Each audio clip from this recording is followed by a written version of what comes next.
क्या मांग रहे हैं भाई इसके आप? 70। दांत का कितना है ये? पक्का खीरा। पक्का खीरा है, यानी 1 साल का तो नहीं हुआ ना फिर ये? साल क्या है? कैसे 2 दांत निकलेगा तो पता चलेगा ना साल का है? 14 हजार भाई, 14 साल महीने या 14 महीने का है। हाँ। कैसे पता आपको? आपको कैसे पता कि 14 महीने? इसको सिंधी में बताओ।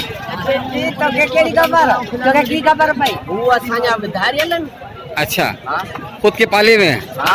अच्छा, तो 2 दांत नहीं निकाले तो भी कच्चा खीरा होगा ना? वो 16-17 महीने का।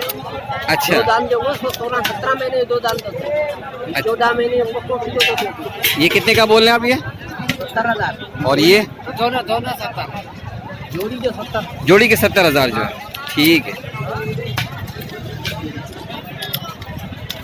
अच्छा, इसके जो दांत हैं वो अच्छी तरह देखे 2 दांत से ये पता चल सकता है कि बकरा जो वो 1 साल का है, लेकिन ये दांत इसके दूध के लग रहे हैं। ये देखो ये जवाबदारी है। देखो कुर्बानी के लिए ही होता है भाई, देखो कुर्बानी के लिए ही होता है कि 1 साल का अगर एक कम भी हो ना तो उसकी कुर्बानी नहीं होगी। नहीं, वो देखिए 2 दांत का इसलिए है कि इससे ये पता चल जाएगा कि ये 1 साल का है। अगर उससे कम हुआ तो फिर उसकी कुर्बानी नहीं होगी, चाहे वो 1 दिन का ही अगर देख लेते हैं। और हम जो है ना भाई 2 दांत चाहिए, आ जाओ।